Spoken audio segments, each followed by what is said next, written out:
episode of Biker's Inner Circle Underground Radio. Biker rap and music to rent from. You're listening to Good Time Charlie on Biker's Inner Circle Underground Radio.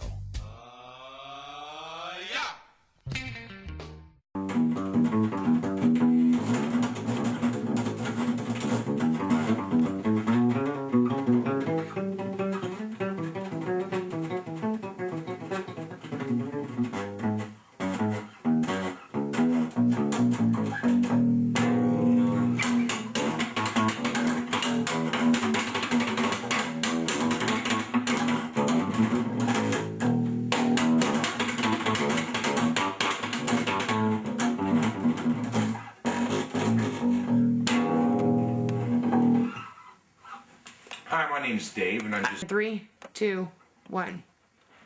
Hi, my name's Dave, and I'd like to teach you a little bit about bass today.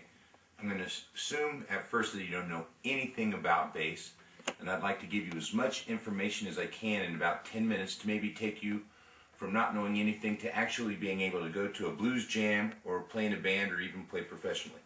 Okay, to start with, let's talk about this bass. Okay, this is the body of the bass. This is a hollow body bass. It does have a pickup, which is inside this bridge, and so it has the electronics on here. But this is the body of the bass. This is the bridge. This is the neck, and this is the headstock. These are tuning keys, and these are strings. Okay, these are the fret bars, and when you push down on a string in between the fret bars and pluck the string, that's how you get a sound. And if you move your finger around, you can get a higher string if you shorten the string, okay? So that's how you actually get a sound out of the bass, and that's what a bass guitar is. Okay, so basically, to learn how to play bass, it's a combination of physical and mathematical skills. And once you get the physical and mathematical skills, then you can use those to be creative. Okay, so let's start off with learning some physical skills, okay? So one of the first things you want to do is we'll talk about our left hand first. So what we're going to do is we're going to put our left hand on the bass and spread our fingers to 4 frets. Okay, so you've got 1 finger per fret, okay? So, sometimes that can be hard just to start with. You know, you might have your finger where you can't quite reach your little finger like that, and that's kind of hard to do. Well, one thing you might want to do is bring your elbow in. When you bring your elbow in, you'll notice then your little finger can come up really high. Then it's a little bit easier to get your fingers to 4 frets. If you're having a problem with it, you might want to come up to the higher range, and then it's easier to get your fingers to 4 frets. That's one of the first things you want to do is just get your hand in that position. Your thumb should be in the middle of the back of the neck. I don't like to put my thumb over the top of the neck, although you'll see a lot of people do that. But I think a better technique is to keep your thumb flat against the center of the back of the neck, and then spread your fingers to 4 frets, okay? Now once you get that down, we're going to learn what is called a chromatic exercise. And what that means is we're going to play every note on the bass. And it's just a physical exercise to get used to playing the bass and get used to our building up our muscles and our coordination to play the bass. So what we're going to start off with is spreading our fingers to 4 frets, okay? And then what we're going to do is we're going to raise up the 2nd finger, 3rd finger, and 4th finger, and keep the 1st finger pushed down and pluck the string and get a note, okay? Now you'll notice that my fingers are still very close to the strings, okay? You don't want to let your fingers get way out here like this. You want to keep your fingers in nice and close to the strings. That's called economy of motion. You can play much faster when you keep your fingers real close instead of going like this. You know, how fast can you go with your fingers way out like this, okay? So you want to keep your fingers as close to the strings as possible. And we're going to do this chromatic exercise, okay? So we're going to play the 1st finger, then we're going to push down with the 2nd finger, then the 3rd finger, and then the 4th. Then we're going to switch strings. And we're going to continue this way until we get down to our skinniest string. Okay, and then when we get there, we'll go backwards. Then go up a half step.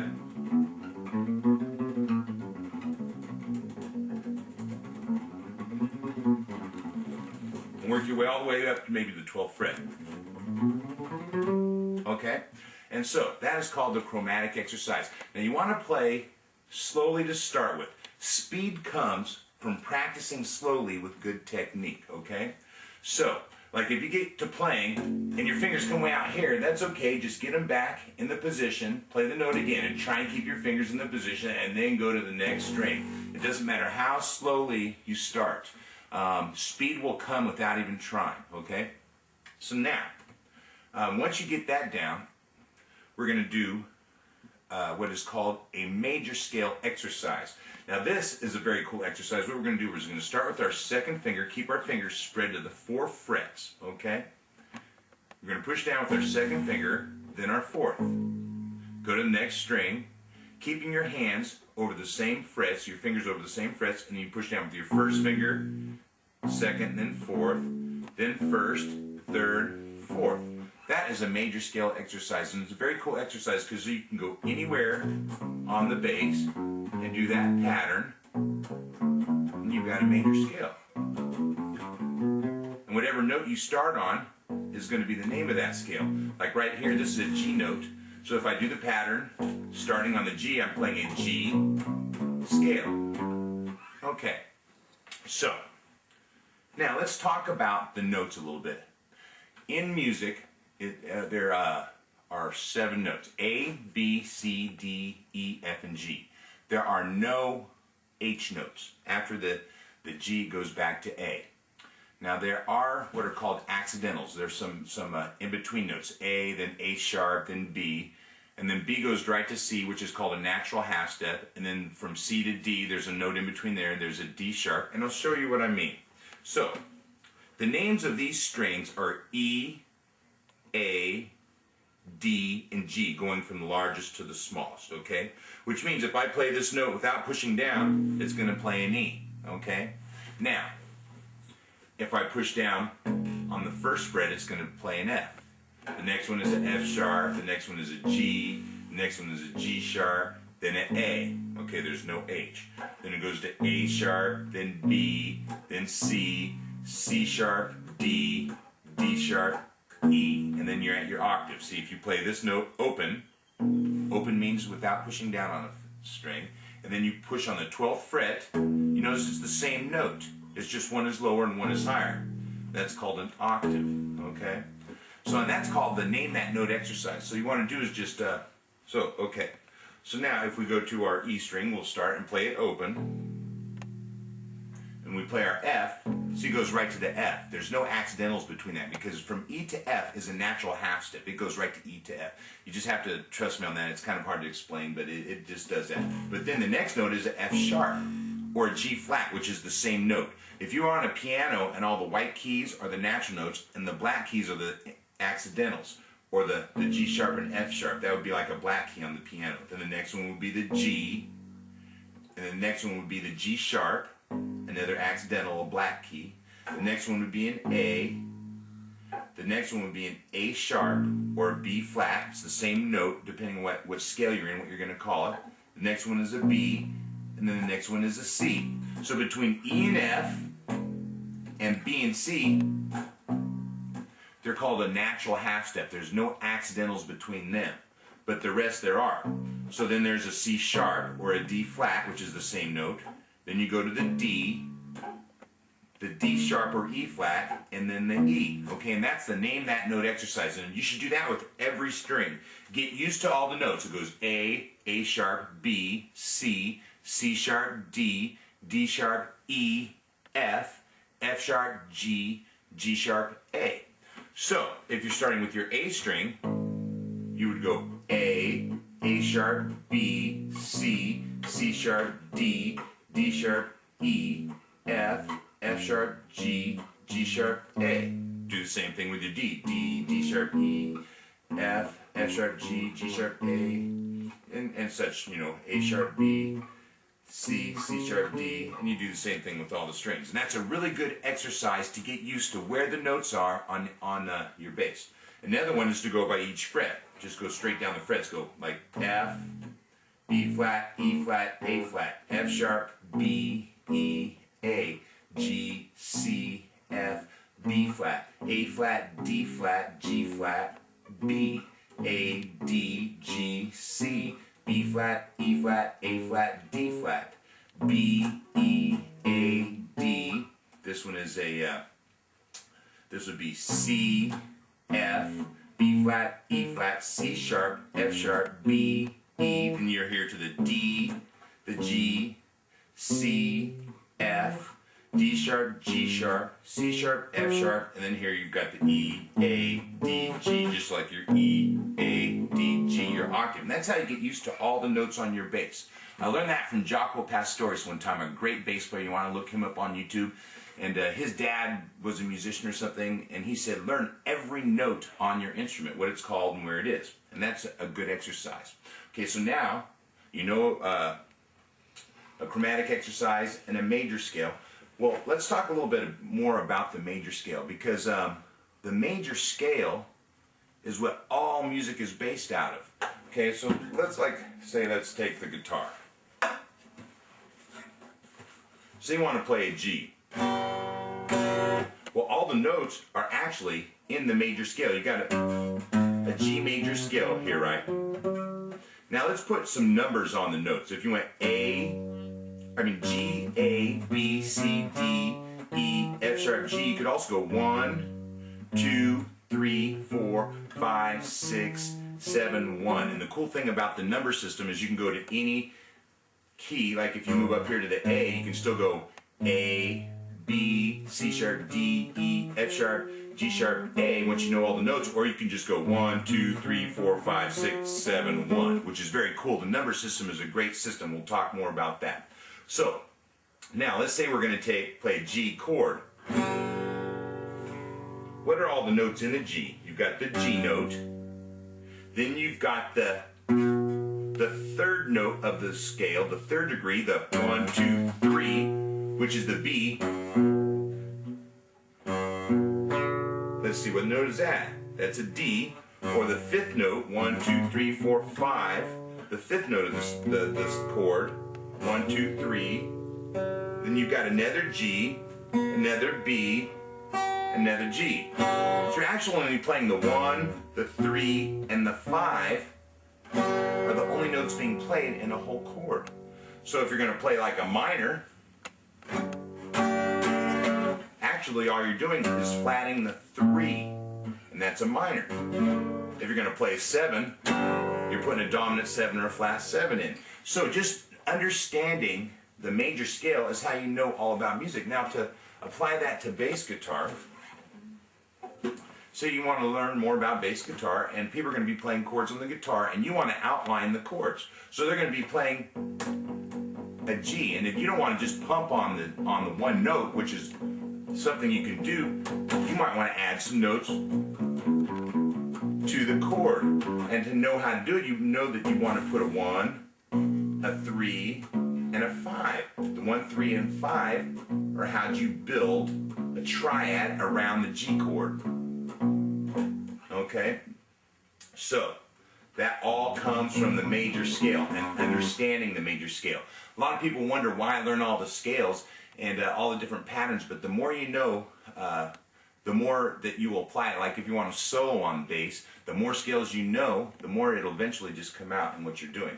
And so you just want to learn as much math as you can about the bass. Okay? So now, say you want to go to a blues jam, and most blues jams play 12-bar blues. Well, what is a 12-bar blues? If you know anything about music, if you've seen music, has the lines written down and the lines in between. Each one of those is a bar. And so if you ever heard a rock band go 1, 2, 3, 4, that's what they're doing, is they're counting out a time signature. And in a time signature, you'll see in music, it'll say 4, 4 with a line in between, or 3, 4, or 2, 4. And each one of those numbers means something. The top number means how many beats per measure, and the bottom number is what kind of note gets the beat. So if you're in 4, 4, there's 4 beats per measure, and a quarter note is going to be worth 1 beat, which is one of the most common time signatures, like rock and roll. 1, 2, 3, 4, and then you're... Well, there you got your 12-bar blues. We're going back to that. So you're going to want to count a 12-bar blues. You're going to go 1, 2, 3, 4, 2, and you're going to count 12 bars. Well, what do you play for each 12 bar? Well, I'm going to tell you right now. A basic 12-bar blues, Now chords is the 1-3. That's how you build a chord. But in blues songs is the 1-4-5 instead of the 1-3-5. So say we're going to build a song in the key of G. 1 is going to be the G, the key note, or the root note. 1, 2, 3, 4 is the C, which is the 4th degree of the scale, and D is the 5. So the song is going to be G, C, and D, or 1-4-5. And that is very common for a lot of songs, and 12 bars especially. So now, for 12-bar blues, we're going to start off on the 1, or the G note, for 4 bars. 1, 2, 2, 3, 4, 3, 2, 3, 4, 4, 2, 3, and then we're going to go to the 4 chord for 2 measures, and then back to the 1 chord for 2 measures. Then we're going to go to the 5 chord, then the 4 chord, and then the 1 chord. And if you count that out, it's 12 bars, okay? And hundreds of songs are built around that. That was a shuffle. Now let's just take another blues song like, say, Killing Floor, which has a bass line like this.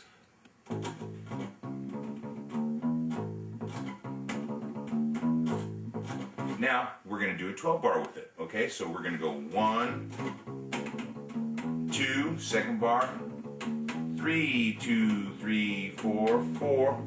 Then we're going to switch. Then switch back. Second measure. Then we're going to go to the 5. Then the 4 for 1 bar.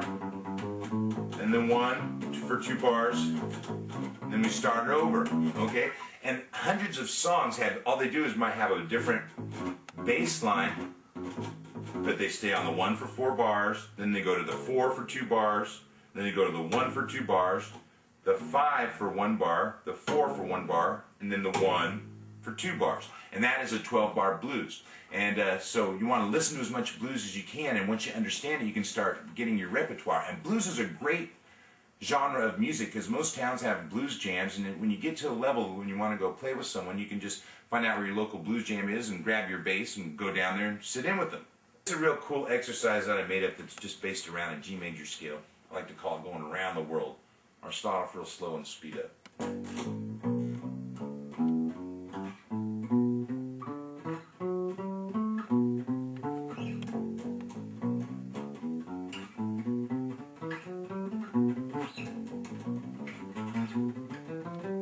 I messed up. Let me try that. 1,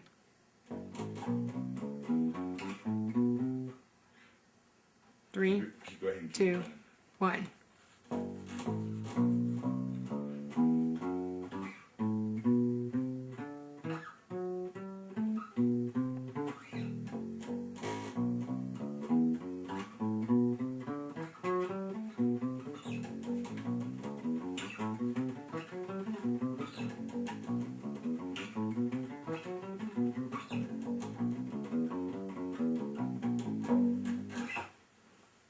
Around the world, G major. 3, Check out here. 2, Go ahead. 1. Okay, let's go over some modes. This is the Ionian, or a major scale. Dorian. Phrygian. Lydian. Mixed Lydian. Aeolian. Locrian.